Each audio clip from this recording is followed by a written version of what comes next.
Bet Aderech, Casa del Camino, presenta en esta conferencia a Rab Mijael Ávila.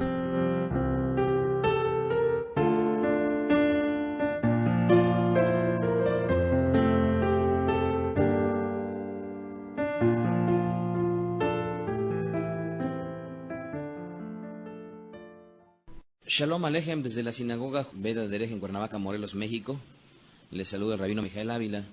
En este día 15 del mes de Iyar del año 5766, conforme al calendario secular, 13 de mayo del año 2006, hemos en este Shabbat leído en la sinagoga hace unos instantes una porción correspondiente al libro de Levítico Vaikra, cuyo título es Emor, y correspondió al pasaje de Vaikra, Perek 21, capítulo 21, hasta el capítulo 24, verso 23. Justamente un día como hoy, que estamos en el día 30, de acuerdo al conteo del Omer. El día de hoy quisiera compartirles una enseñanza que no tuve forma de cambiarle el título, y que se los voy a compartir ahorita, y que es de los títulos más extraños que alguna vez yo haya compartido, y el título es La maldición, blasfemia, Yehudá y Yeshua. La maldición, blasfemia, Yehudá y Yeshua. Y lo más probable es que ustedes se preguntarán ¿por qué? ¿Por qué ese título tan extraño?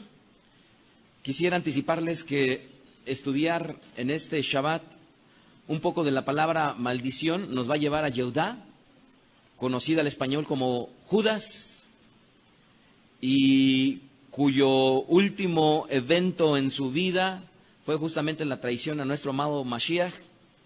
Y de modo equivalente, la palabra blasfemia es la que nos va a llevar justamente a Yeshua en este Shabbat.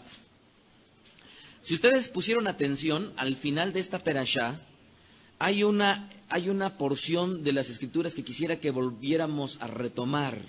Vaikra, capítulo 24, verso 10. Y no cabe duda que esta porción que vamos a leer la compartiré a lo largo de mi vida. Ruego al Eterno que me dé muchos años, pero la voy a compartir no esta vez, sino muchas veces. ¿Por qué? Porque a mi juicio, tiene muchas verdades ocultas detrás de esta porción. Levítico 24, verso 10. En aquel tiempo el hijo de una mujer israelita, el cual era hijo de un egipcio, salió entre los hijos de Israel, y el hijo de la israelita y un hombre de Israel riñeron en el campamento. Y el hijo de la mujer israelita blasfemó el nombre y maldijo. Entonces lo llevaron a Moshe, y su madre se llamaba Selomit, hija de Dibri, de la tribu de Dan, y lo pusieron en la cárcel hasta que les fuese declarado por palabra de Hashem. Y Hashem habló a Moshe diciendo: saca al blasfemo fuera del campamento, y todos los que le oyeron pongan sus manos sobre la cabeza de él. Apedrélo toda la congregación, y a los hijos de Israel hablarás diciendo: cualquiera que maldijere a su Elohim llevará su iniquidad, y el que blasfemare el nombre de Hashem ha de ser muerto. Toda la congregación lo apedreará, así el extranjero como el natural, si blasfemare el nombre, que muera. Antes de entrar en materia de la explicación de esta porción, quisiera servirme de estos versículos para compartirles a aquellos que me están escuchando al respecto de una denominación que se le da al Eterno y que es tradición en el judaísmo usarla para referirse precisamente a nuestro Elohim, y es la palabra Hashem. Yo quiero compartirles que existen hoy en día diversos grupos que se denominan a sí mismos como judíos mesiánicos, o como israelitas mesiánicos, o como efraimitas, o como cualquiera de sus denominaciones, y que desgraciadamente lo que enseñan ellos, lo que se les enseña a partir de la Bimá, desgraciadamente es lo que sus pastores o sus rabinos leen en libros. De ahí que sería como comer la comida que otro comió, repasarla y volverle a dar una comida que otro comió y que a su vez el rabino o el pastor comió y a su vez se la da a sus ovejas. ¿Es malo? No, no es malo.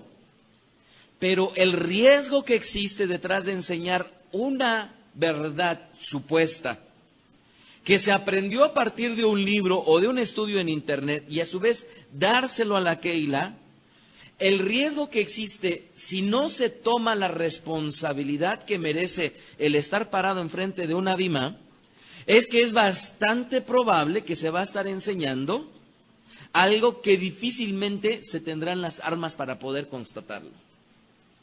De ahí que hoy en día hay rabinos o pastores que dan una enseñanza y una parafernalia al respecto tan solo del puro nombre de Jesús. Y hay por ahí que dicen algunos, ya no le llamamos Jesús, solo le llamamos Alá.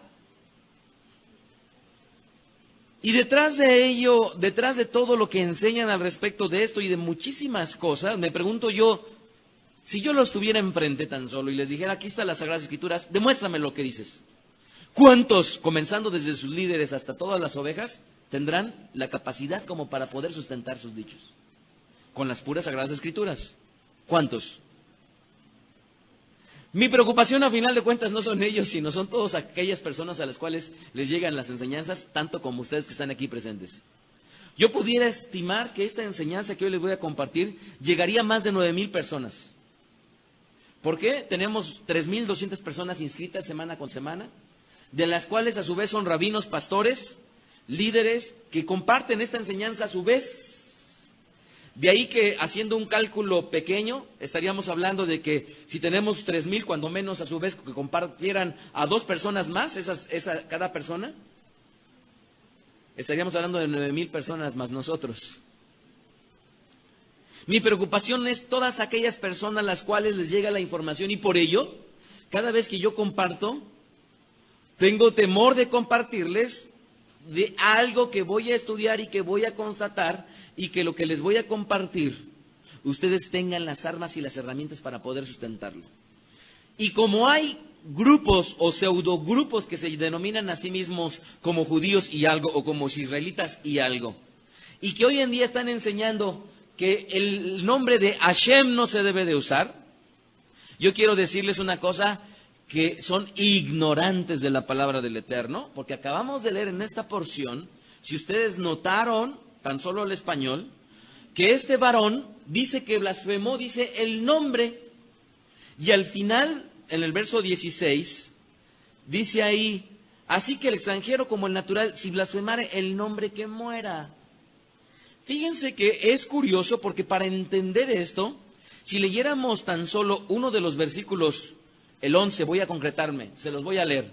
Y el hijo de la mujer israelita blasfemó el nombre y maldijo, y entonces lo llevaron a Moshe y su madre se llamaba Shelomit, hija de Divri, de la tribu de Dan. Se los voy a leer ahora en hebreo. Vayikó ben a Isha a Israelit et Hashem. Vayakalel vayabiu oto el Moshe beshem imo Shelomit ba Divri le mate Dan.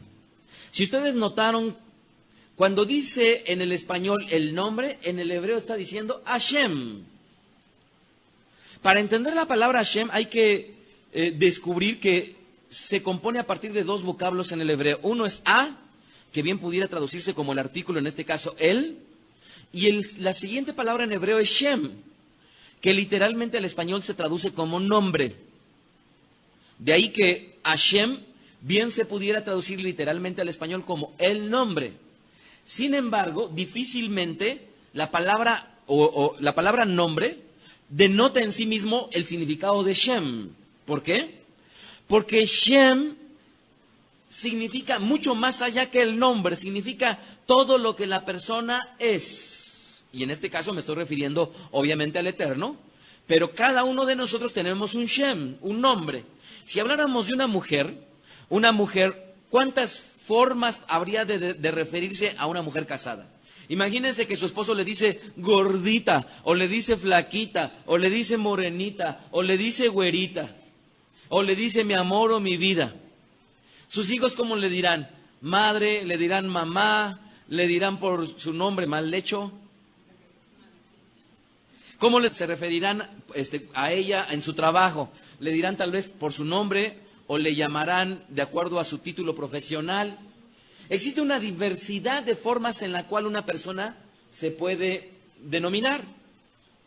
Y cuando estamos hablando tan solo del nombre de la persona, si yo les dijera Aarón, ¿qué se les vendría a la mente?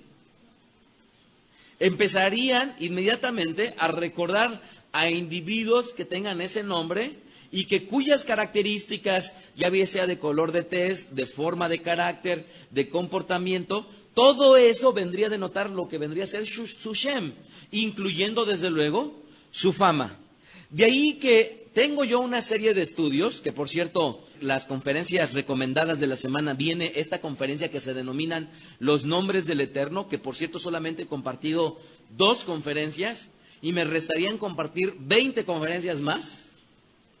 En ellas, yo lo que comparto es que a lo largo de las Sagradas Escrituras existe no una forma de referirse al Eterno, sino muchísimas. Pero ¿cómo nos vamos a referir al Eterno? Dependiendo la necesidad, el lugar, la petición que tengamos al respecto de Él. Y para decírselos y poner un ejemplo muy claro, si de alguna manera tú en tu comportamiento le estuvieras demostrando al Eterno que Él es tu Señor, en ese momento le dirías Adonai. O si estaríamos hablando del poderío y de la autoridad del Eterno, nos referíamos a Él como Elohim. Porque Adonai está reflejando el señorío. Y Elohim denota la autoridad y el poder. Por eso es que cuando comienza el libro de Bereshit, ¿cómo dice? Bereshit bara Elohim. Porque está denotando en ese momento que el Eterno se está manifestando como alguien con autoridad y además con poder. De ahí que para referirnos al Eterno no hay una sola forma, sabiendo que tiene un nombre propio. Pero existen múltiples formas de conducirnos con Él, y por ello todas ellas las debemos de aprender para que, dependiendo la necesidad que tengamos o el ámbito en el cual nos estemos desenvolviendo, referirnos al Eterno con su nombre o su denominación correcta de acuerdo a ese entorno. Así que cuando el judaísmo decidió llamarle a Hashem, de acuerdo a lo que hemos leído, estaba utilizando, por así decirlo, un comodín. ¿Por qué? Porque como Hashem denota todas las características, todos los atributos, todas las propiedades del mismísimo Eterno, es un perfecto comodín, porque si no sé cómo llamarle al Eterno en las condiciones en las cuales me encuentro, en el momento en que yo digo Hashem, desde luego que está incluida en él. ¿Por qué? Porque denota absolutamente todo lo que Él es. Así que, amados, que no nos sorprendan, por favor. Apunten en sus Sagradas Escrituras, y si hay un pago que yo pueda recibir al respecto de las enseñanzas que yo les doy, es que cuando ustedes tengan, cada uno de ustedes tengan la posibilidad de presentar una defensa, tengan los argumentos escriturales para poder demostrarlo. Porque no basta con que digan mi rabino me lo enseñó, sino es las Sagradas Escrituras que dan testimonio de las verdades que se enseñan. Vayamos entonces a la enseñanza, por favor.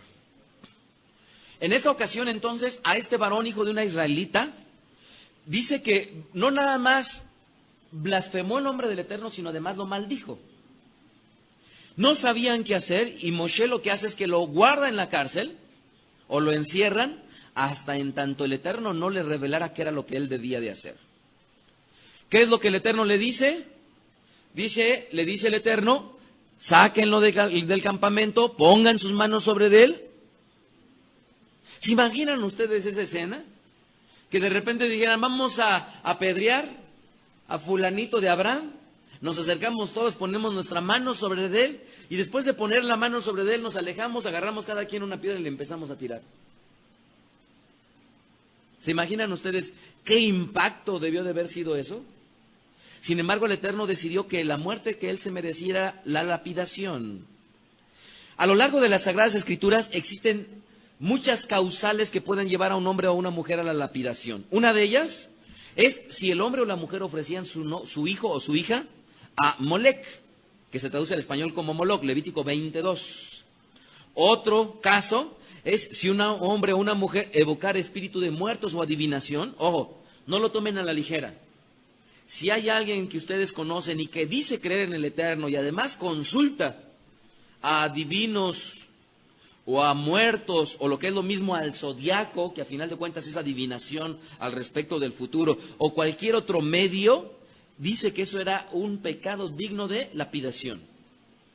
Otro ejemplo, en el caso de un hijo que fuera desobediente a sus padres. ¿Cómo me encantaría que eso se llevara a cabo hoy? Y me encantaría porque con un castigo ejemplar que se viera, ¿ustedes creen que habría hijos o hijas que fueran desobedientes a los padres? Difícilmente, ¿verdad? Además, a los padres, ¿cómo nos allanarían a cada uno de nosotros como padres el camino? ¿Verdad? Bueno, pues eso era digno de muerte. De ahí que en esta ocasión estamos constatando que tanto la blasfemia al Eterno como la maldición al Eterno eran causales de lapidación. Ahora quisiera retomar el tema simple y sencillamente de la maldición. Y le denomino yo maldición de tipo kalal. Repitan conmigo, kalal. ¿Por qué kalal? Porque es justamente el vocablo hebreo, es un verbo que se tradujo al español en esta porción como maldición. O sea, como lo maldijo.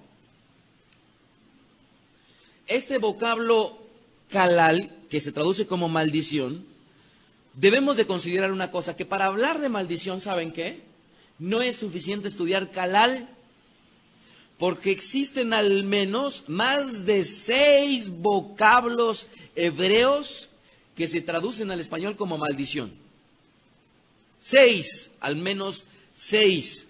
Uno de ellos alá, arar, merá, nakab, kabab y por supuesto kalal, que son de los vocablos que para que alguien se considere erudito al respecto de la maldición, cuando menos debió de haber estudiado todos y cada uno de los versículos en los cuales aparecen todos estos vocablos. De ahí que el estudiar acerca de la maldición, ojo, lo que denota es que hay diversos tipos de maldición. No nada más consecuencias, no me refiero a las consecuencias, no, sino me refiero a los tipos de maldición que pueden existir. Y en esta ocasión nada más me voy a referir a un solo tipo, a la maldición de tipo kalal, para entender qué fue lo que hizo ese varón al respecto del Eterno. Para comenzar a explicarles lo que es la maldición de tipo kalal, les voy a invitar a que recordemos el libro de Bereshit, Génesis. ¿Se acuerdan ustedes que cuando el Eterno empieza a ver que el hombre estaba de continuo pensando en el mal, el Eterno decide una cosa, ¿qué? Destruir a la humanidad. Pero ¿qué sucedió? Él dice, me arrepiento de haberlos creado y por lo tanto los voy a destruir. Lo que estaba haciendo en ese momento, ¿saben qué es el Eterno? Maldiciendo de tipo kalal. Pero esa maldición de tipo kalal tuvo una excepción.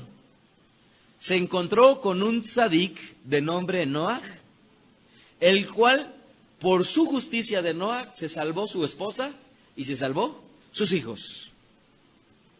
Lo que es lo mismo, amados, y es una importante enseñanza.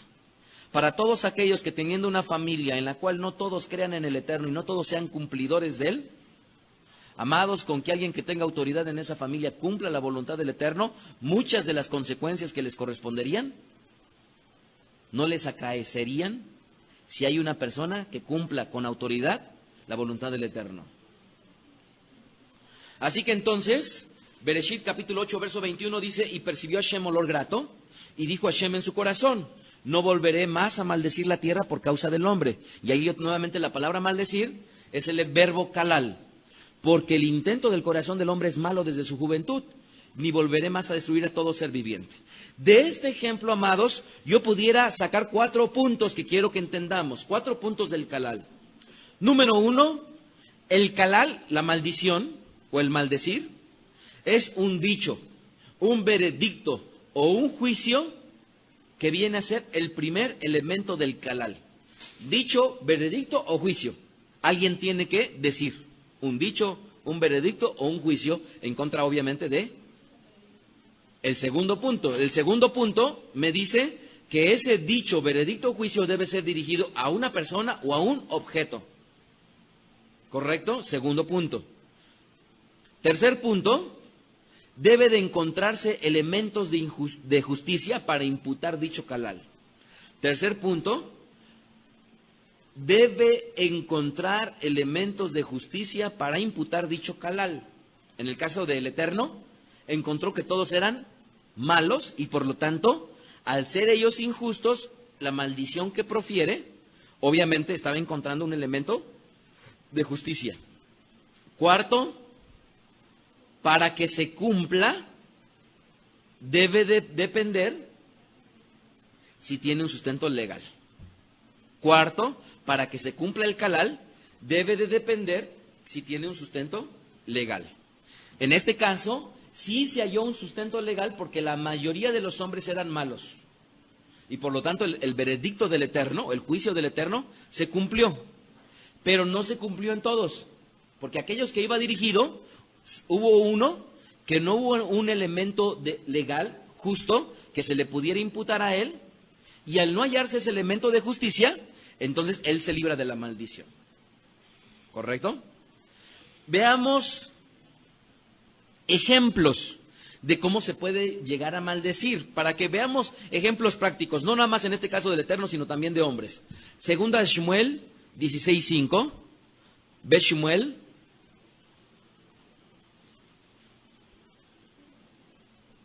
En esta porción David entra con sus valientes y dice el verso 5. Y vino el rey David hasta Bahurim, y he aquí salió uno de la familia de la casa de Shaul. Obviamente Shaul lo consideraba a David como su enemigo, el cual se llamaba Shimei ben Gera, y salía maldiciendo. Fíjense bien, él sale al encuentro de David, pero dice la escritura que salía maldiciendo. Vamos a ver un ejemplo de cómo se maldice. Verso 7. Y decía Shimei maldiciéndole: fuera, fuera, hombre sanguinario y perverso. O sea, ya desde que estaba diciendo que era sanguinario y perverso, estaba lanzando un juicio, un veredicto.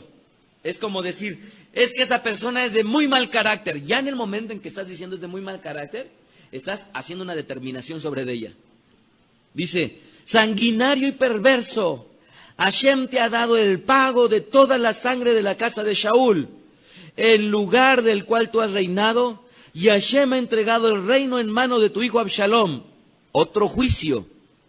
Y hete aquí sorprendido en tu maldad porque eres hombre sanguinario. ¿Están viendo el ejemplo de cómo algo que no parece maldición ante el contexto en el cual seguramente ustedes piensan es una maldición? Porque es un juicio, un dicho o un veredicto que alguien está profiriendo en contra de una persona o un objeto. Así que en esta ocasión entonces, David está recibiendo una maldición. Otro ejemplo de una maldición, ¿saben cuál es? El caso de Bilam. Se conoce al español como Balaam. ¿Se acuerdan ustedes que él es contratado por dinero para que viniera y maldijera a nuestro pueblo? La maldición que Bilam iba a proferir era una maldición de tipo calal. Devarim 23:4. Devarim, Deuteronomio 23:4. Por cuanto no os salieron a recibir con pan y agua al camino cuando saliste de Egipto, y porque alquilaron contra ti a Bilam, hijo de Beor, de Petor de Mesopotamia, para maldecirte, para calal. ¿Qué iba a hacer entonces Bilam sobre nuestro pueblo? Lo iba a maldecir de tipo calal. Iba a lanzar un juicio, un veredicto, un dicho en contra de nuestro pueblo. Pero en aquella ocasión, ¿por qué no prosperó? Ni siquiera salió ese calal, porque nuestro pueblo en ese momento se estaba portando bien. Muy poquito tiempo después, Bilam sí los logra maldecir y ellos caen en un gran error. Caen en fornicación gracias a Bilam. ¿Pero por qué? Porque posteriormente nuestro pueblo se estuvo conduciendo mal, injustamente, y entonces sí, Bilam sí logró llevarlos a pecar. Pero esa es otra historia. De todo esto que les he compartido, quiero llevarlos a un solo versículo que les va a denotar todo lo que les he dicho. Proverbios 26:2. Y en Proverbios, en Mishlech, aparece el sustantivo de la palabra calal. ¿Saben cuál es el sustantivo? Kelalá. Repitan conmigo, kelalá. Kelalá aparece en este pasuk y observen bien qué es lo que va a decir. Proverbios 26:2. como el gorrión en su vagar y como la golondrina en su vuelo, así la maldición nunca vendrá sin causa. ¿Lo leyeron bien? La maldición nunca vendrá sin causa. ¿Qué quiere decir esto, amados? Que cualquier persona que te pueda lanzar una maldición, nunca te va a hacer absolutamente nada si tú te estás conduciendo bien delante del Eterno. Pero ¡ay de ti! Si te estás conduciendo mal delante del Eterno, porque la maldición que te hagan podría acaecerte. Pero ojo, esa maldición obviamente tiene que estar en coherencia con un acto que tú estés haciendo incorrecto y que esté relacionado con la maldición que te estén haciendo. Hace no mucho tiempo me decía una persona, ¿por qué no prospero económicamente? Y le digo yo, es que estás haciendo algo mal para con el Eterno. Definitivamente hay un desorden en tu vida. Y me decía, Rabino, por favor, ponme un ejemplo. Y yo le decía, seguramente estás incumpliendo con tus maserot. Una. Con tu dádiva para con el Eterno, con tu tzedaká, estás incumpliendo.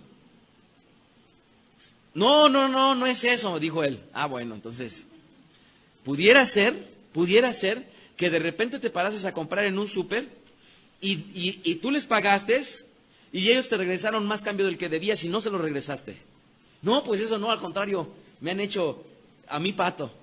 Bueno, pues si tal vez no es eso, entonces, cuando tú has negociado algún trabajo, has dicho, pues este me puede pagar más, me voy a encajar y le voy a cobrar de más. Y en el momento en el cual tú hiciste un acto de injusticia, esa injusticia tarde que temprano te alcanzó. Ahí ya no dijo nada.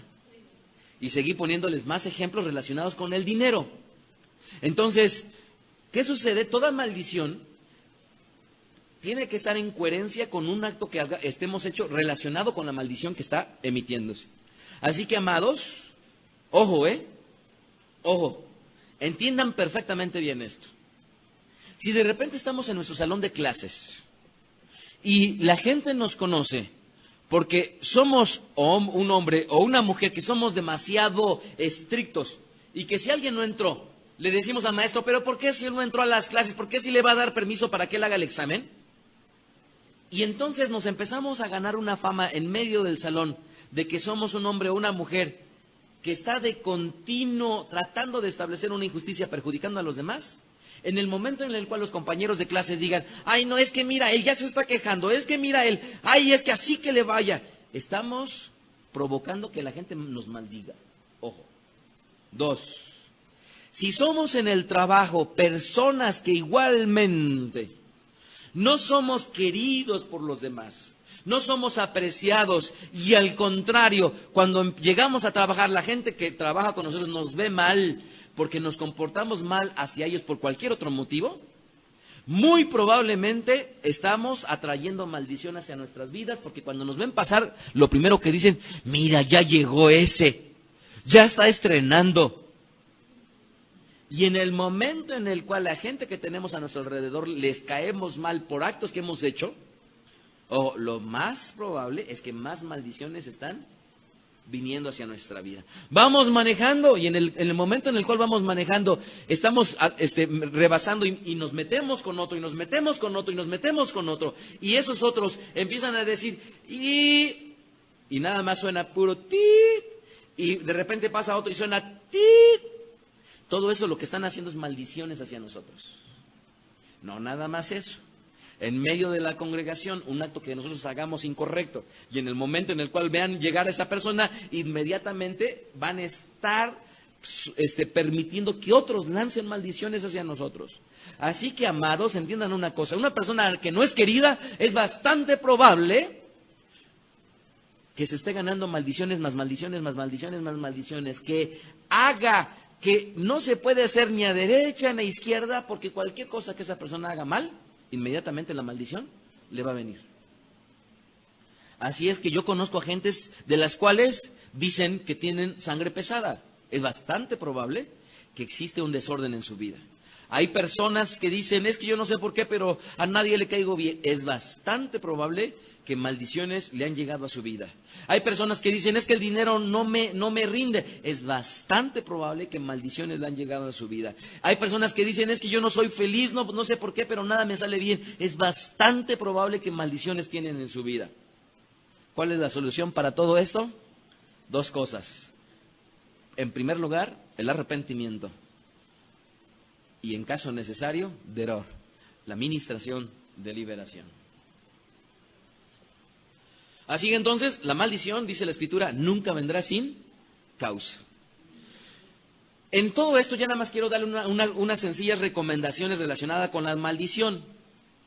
La Escritura establece muy claramente que si hay alguien a los cuales no debemos nunca de maldecir, es a cualquier autoridad que haya sido puesta por el Eterno. ¿Quiénes? Presidente de la República, gobernadores, diputados, senadores, yéndonos a un contexto de nosotros, al rabino, a Roé, ¿a quién más? A Sharet, ¿a quién más? Al padre, a la madre, ¿a quién más? Al maestro, a cualquier persona que el Eterno le haya conferido una autoridad. Amados, no nos equivoquemos. En el momento en el cual lanzamos nosotros nuestro juicio, mucho cuidado, porque si hay algo que el Eterno no soporta, es que la autoridad se vea socavada. Y obviamente ya hemos visto que para con él recibían la muerte. Obviamente toda autoridad puesta por el Eterno, aguas. Ojo, amados, no es lo mismo. Yo le decía a un rabino el día de ayer que me estaba hablando, le digo, no es lo mismo que alguien de la Keilah tenga un problema con otro de la Keilah, que alguien de la Keilah tenga un problema con el rabino. No es lo mismo, amados, no es lo mismo. ¿Por qué no es lo mismo? ¿Por qué no es lo mismo? Porque la autoridad que le ha conferido con el Eterno no lo pone al mismo nivel que alguien de la Keilah. Yo le decía ayer al rabino, ay de esa persona que tuvo problemas contigo como rabino, porque seguramente toda maldición que te lanzó le va a caer a ella tarde que temprano. No es lo mismo, amados. Por ello es que la Escritura en el libro de Shemot 22-28 dice, no injuriarás a los jueces, ni maldecirás al príncipe de tu pueblo. ¿Se dan cuenta? Autoridades puestas por el Eterno. Levítico 29. Todo hombre que maldijera a su padre o a su madre, de cierto morirá. A su padre o a su madre maldijo, su sangre será sobre él. Miren, amados, yo he visto con estos ojitos que decía mi abuelita, que se lo van a comer los gusanos. Así decía mi abuelita. Con estos ojitos que se lo van a comer los gusanos.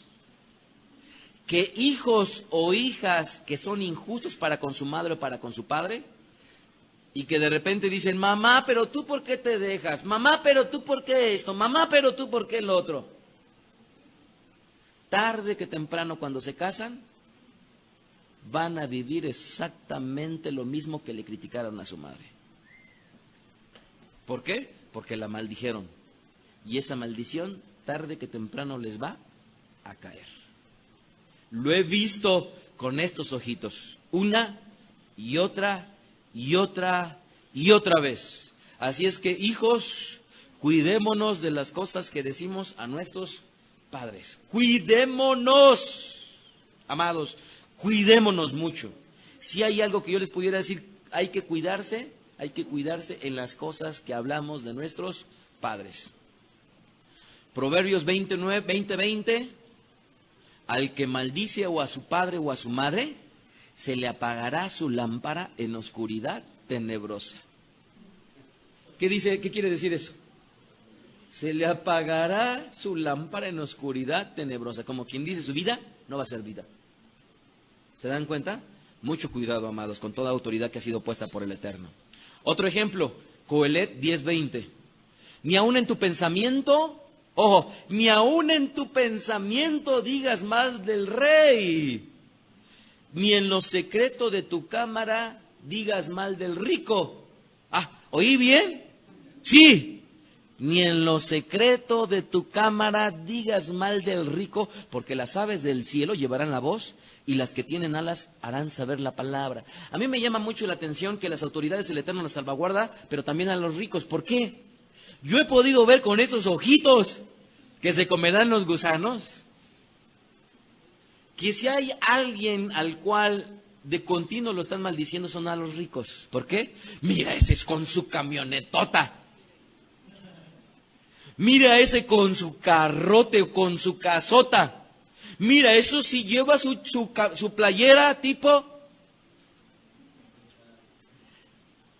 Es frecuente ver que las personas estén de continuo malviendo a los ricos. Y amados del Eterno, cuidémonos de estar profiriendo cualquier cosa al respecto de alguien que el Eterno lo haya bendecido con dinero. Porque no sabemos si ese dinero lo está disfrutando o no. Así lo enseña la Escritura, ¿verdad? Hay quien le da capacidad de tener dinero y además disfrutarlo, y hay quien le da la capacidad de tener dinero pero no disfrutarlo. No sabemos. Pero amados, cuidémonos de estar hablando mal del rico y desde luego de cualquier autoridad. Bien, tendrá una consecuencia fuerte, una maldición, y aquí es algo que debemos de entender. Las maldiciones, amados, si bien es cierto, la Escritura nos enseña el riesgo que hay detrás de ello, no nos los prohíbe a usarla. No nos los prohíbe usarla. No nos los prohíbe usarla. Recientemente, en el Kotel, en el muro occidental en Israel, hicieron una limpia de cada uno de los orificios, de los hoyos del muro, mal llamado el muro de los lamentos. Porque ustedes saben que al ir ahí al muro de los lamentos, se llevan papelitos y son peticiones al Eterno, los cuales se ponen justamente en los orificios entre bloque y bloque, ¿verdad? En las hendiduras. Y el gobierno israelí los sacó todos y empezó a leerlos para ver qué era lo que tenían. Más del 80% de las peticiones en el Kotel eran maldiciones hacia los enemigos.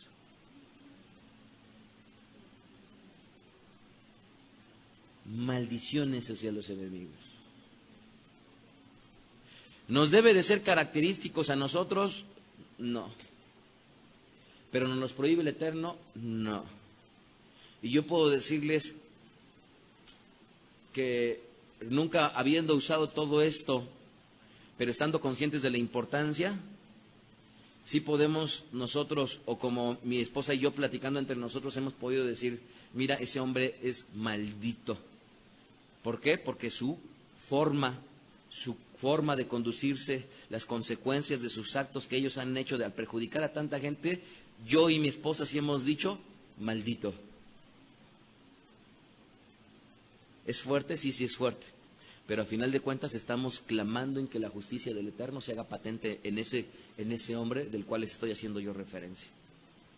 Así que, Segunda de Reyes 2:23, después subió de allí a Betel, y subiendo por el camino salieron unos muchachos de la ciudad y se burlaban de él. Me refiero a Elisha, el cual era un hombre calvo.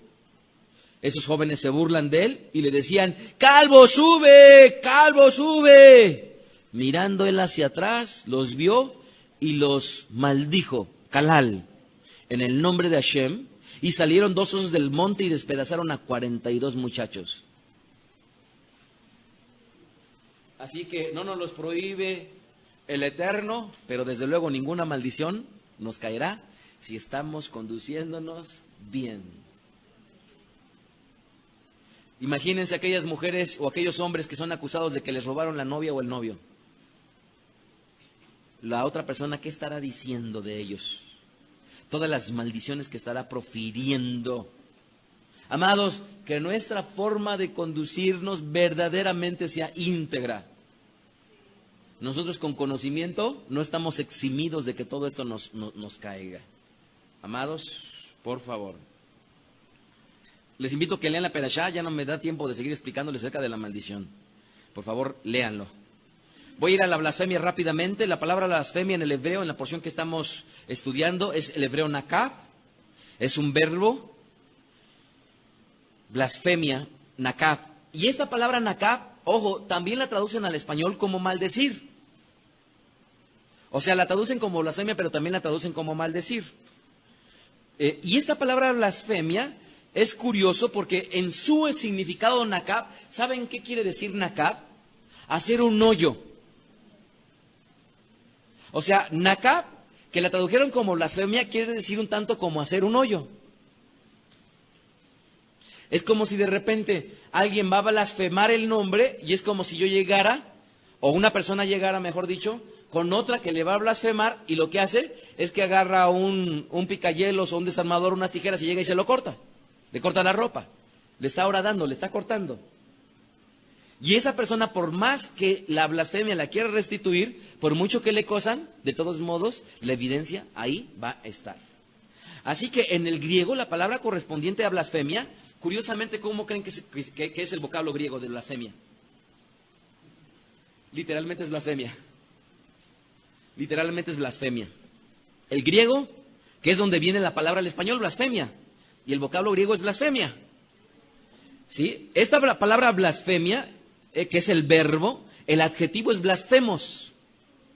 O sea, alguien que es blasfemo, su adjetivo es blasfemos. Bien, esta palabra blasfemia en el griego procede de dos vocablos. Uno de ellos es blapto, que significa herir o dañar. Y el segundo es feme, literalmente fama. ¿Qué quiere decir etimológicamente la blasfemia? Es dañar la fama de alguien. ¿Se dan cuenta? Dañar la fama de alguien. De ahí que, entonces, en el caso de esta mujer cuyo hijo fue muerto, ¿qué fue lo que sucedió? Dañó la fama del Eterno. Y eso no podía nuestro pueblo darse el lujo de escucharlo. Pero ahora, esta palabra me llevó a recordar la causa por la cual Yeshua murió. Si yo les preguntara a ustedes ahorita, y estuviéramos sentados cara a cara, y yo les dijera, ¿por qué murió Mashiach? Díganme la causa por la cual fue llevado al madero, legalmente. ¿Cuál fue? Fue la blasfemia. Veámoslo en el libro de Matitiahu 26:57. No fue llevado por la redención de nosotros, que esta fue verdaderamente la causa por la cual el Eterno permitió que eso sucediera, sino que en materia religiosa, el Sanedrín, cuando se pone de acuerdo, en realidad lo lleva a la muerte por blasfemia.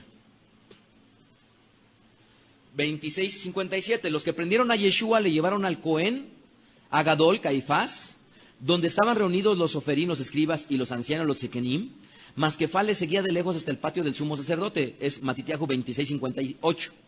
Y entrando, se sentó con los alguaciles para ver el fin. Y los principales sacerdotes y los ancianos y todo el concilio buscaban falso testimonio contra Yeshua para entregarle a la muerte y no lo hallaron. ¿Se dan cuenta? No hallaron causa de muerte. Aunque muchos testigos falsos se presentaban. Pero al fin vinieron dos testigos falsos que dijeron, este dijo, puedo derribar el templo de Elohim y en 3 días reedificarlo. Y levantándose el Cohen Agadol le dijo, ¿no respondes nada? ¿Qué testifican estos contra ti? Mas Yeshua callaba. Entonces el Cohen Agadol le dijo, te conjuro por el Elohim viviente que no digas si eres tú el Mashiach, que nos digas, perdón, si eres tú el Mashiach, el hijo de Elohim. Yeshua le dijo, tú lo has dicho. Y además les digo que desde ahora verán al Hijo del Hombre sentado a la diestra del poder de Elohim y viniendo en las nubes del cielo, de los cielos. Entonces el Cohen Agadol rasgó sus vestiduras diciendo, ¿ha blasfemado? ¿Qué más necesidad tenemos de testigos? He aquí ahora mismo habéis oído su blasfemia. ¿Qué les parece? Respondieron ellos, dijeron, es reo de muerte.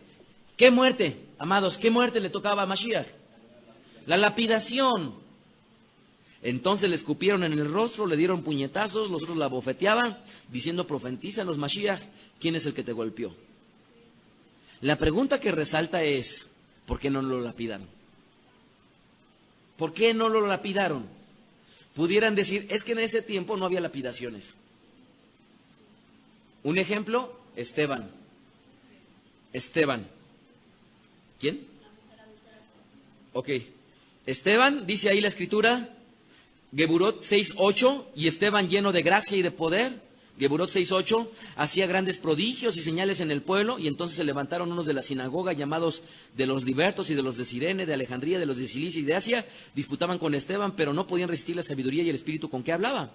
Entonces sobornaron unos a que dijesen que le habían oído hablar palabras que blasfemas contra Moshe, obviamente contra la Torá y contra Elohim.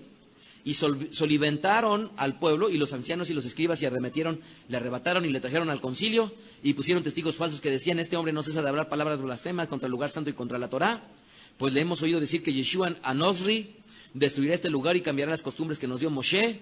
Entonces todos los que estaban sentados en el concilio, al fijar en él sus ojos, vieron el rostro como un ángel, y desde luego todo lo que sigue diciendo es que lo apedrearon. Ahorita me comentaba Samaj, me dice también la mujer adúltera. Ojo, esa porción, toda la de la mujer adúltera es añadida. No existió. Estaba yo leyendo y estudiando en la semana, el código sinático no tiene esa porción. De ahí que los escritos más antiguos no tienen esa porción. Y que es una de las porciones que el judaísmo utiliza para criticar a nuestro Mashiach, porque dice: no cumplió la Torah. Porque en esa porción ustedes recordarán que llegan con una mujer adúltera y le dicen: esta mujer adulteró, que le merece. O sea, ¿tú qué juicio pones en contra de ella? Y se acuerdan que supuestamente él dice: quien esté libre de pecado, que aviente la primera piedra. Y todos empezaron a desfilar, de tal manera que Yeshua no cumplió con la Torah. Y el judaísmo es una de las porciones que utiliza en contra de Mashiach, demostrando que no hizo Torah. Y eso no es verdad. Esa porción en los escritos más antiguos es una porción añadida. El código sinático, el código de Vaticano, desde el versículo último del anterior capítulo hasta toda la porción de la mujer adúltera, no está en los manuscritos más antiguos y por lo tanto fue añadida.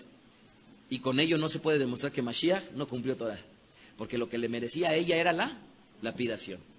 Lo que le mereció a Esteban si hubiera sido verdaderamente inculpado, la lapidación. Lo que le merecía a Mashiach si hubiera sido verdaderamente inculpado, la lapidación. ¿Por qué no fue? Ese es tema de otro estudio. La maldición y Judá.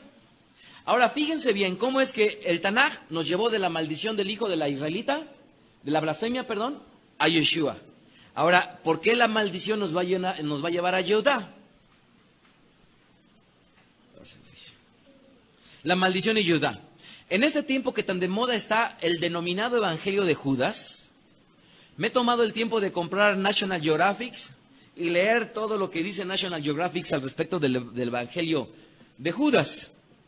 Y no dejo de pensar que el dicho Evangelio, cuyo origen es semejante al Evangelio de Tomás, el cual también he leído, es considerado dentro de los Evangelios apócrifos, que fue escrito por una secta conocida o identificada a sí misma como los gnósticos, y cuyo principal detractor de ellos fue Rabbi Shaul. Voy a puntualizar rápidamente, por causa de tiempo, 6 puntos al respecto del Evangelio de Judas antes de llegar a la maldición de Judá. Ojo, es curioso, pero si hay un personaje que se le considera como maldito es a Judas, y su nombre es Judá, y Judá viene obviamente, judío viene de Judá. De ahí el por qué todos nosotros como judíos tenemos un estigma. Bien. 6 puntos rápidamente al supuesto evangelio de Judas. 1. El grupo gnóstico contemporáneo a los talmidín de Yeshua, a los estudiantes, se denominaron así a partir de la palabra griega gnosis. Gnosis significa conocimiento. Por lo tanto, este grupo gnóstico se consideraban personas intelectuales más que los demás. Segundo punto. En el Evangelio de Tomás, para hacer un símil del por qué el Evangelio de Judas, en el Evangelio de Tomás existe una característica de los gnósticos. El ensalzar a la mente. De ahí que retrataban a un Tomás como un hombre con un intelecto por encima de los demás apóstoles y por lo tanto con mayor reticencia a los milagros. Obviamente por lo mismo, intelectualmente a Tomás le era difícil aceptarlos. Tercer punto, Yeshua Mashiach le llamó a Tomás el incrédulo. La palabra griega es apistos.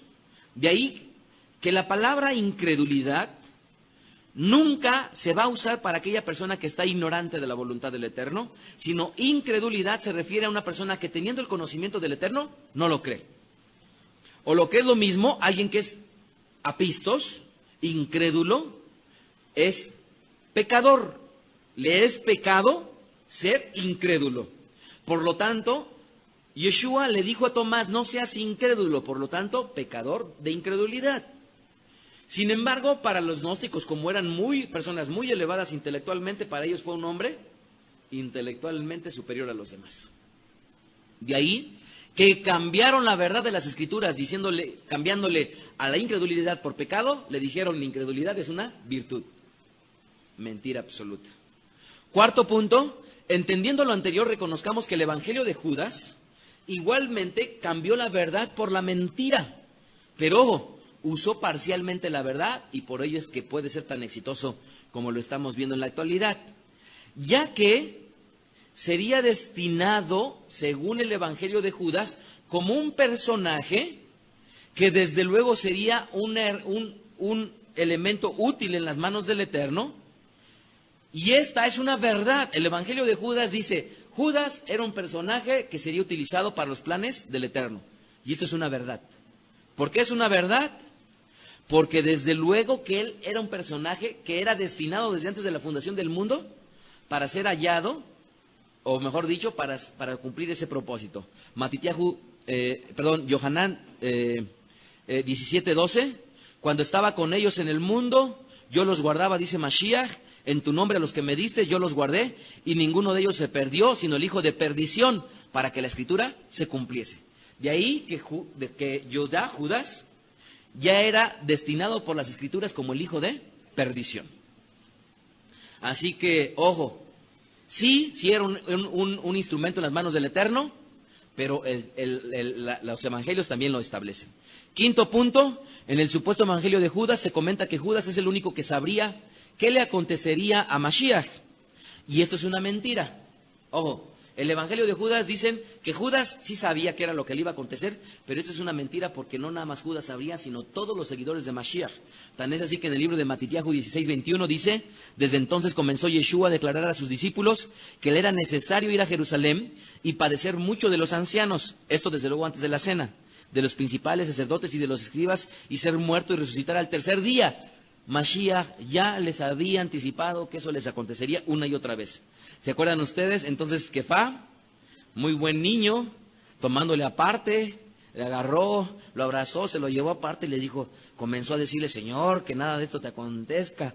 A lo que Yeshua le dijo: cállate a Satán. ¿Se acuerdan ustedes? Entonces es mentira que Judas era el único que sabía, porque los 4 evangelios lo contradicen. Sexto punto y último, los manuscritos gnósticos no tienen un sustento histórico de que hayan sido contemporáneos a las más de 50,000 copias que soportan a los 4 evangelios.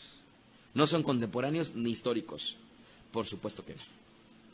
Pues bien, para finalizar, amados, quiero decirles una cosa. Y quiero terminar con Judá, ahora sí, con Judá y la maldición. ¿Por qué hablo de Judá en la conclusión? Porque de alguna manera, al representar a un varón que atrajo la maldición para sí, y las Escrituras, desde luego que nos pueden hablar un poco más al respecto de ello. ¿Se acuerdan ustedes cuando van a elegir al sustituto de Judá entre los 12? Dice que en el libro de Geburot, capítulo 1, verso 15, dice que Pedro se levantó en medio de ellos y les dijo que era necesario que la Escritura se cumpliese, ¿se acuerdan ustedes? Y que debía de ser, dice ahí, y era, de que el Ruach HaKodesh habló por boca de David acerca de Judá, que fue guía de los que aprendieron a Yeshua, y era contado con nosotros y tenía parte en este ministerio, verso 18 de Geburot, de Hechos 1. Cayendo de cabeza, se reventó por la mitad y todas sus entrañas se derramaron, y fue notorio a todos los habitantes de Jerusalén, de tal manera que aquel campo se llama en su propia lengua Aceldama, que quiere decir campo de sangre. Porque está escrito en el libro de los Salmos: sea hecha desierta su habitación y no haya quien more en ella, y tome otro su oficio. Esta última porción de tome otro su oficio, saben ustedes, es una porción del Tanaj, de Teilim, Perek 109, Salmo 109. Y miren, cuando yo me encontré esta parte, yo dije: está bien, Eterno, este estudio se va a llamar la maldición, la blasfemia, Yehudá y Yeshua. Porque la maldición nos va a llevar a Yehudá y la blasfemia nos llevaría a Mashiach. Dice el Teilim 109, verso 17, que es un Perek, que es una profético al respecto de Yehudá. Verso 17, amó la maldición y ésta le sobrevino, y no quiso la bendición, y ella se alejó de él. Se vistió de maldición como de vestido, y entró con agua en sus entrañas y como aceite en sus huesos. Amados, dice la Escritura que él amó la maldición. Les pregunto yo, ¿cómo puede una persona amar la maldición? ¿Cómo es que la maldición puede ser sus vestidos? Si tú conoces a una persona que de continuo está señalando, que de continuo está diciendo, que de continuo está profiriendo juicios, que de continuo está profiriendo dictámenes, veredictos, maldiciones hacia ¿por qué fulanita se viste así?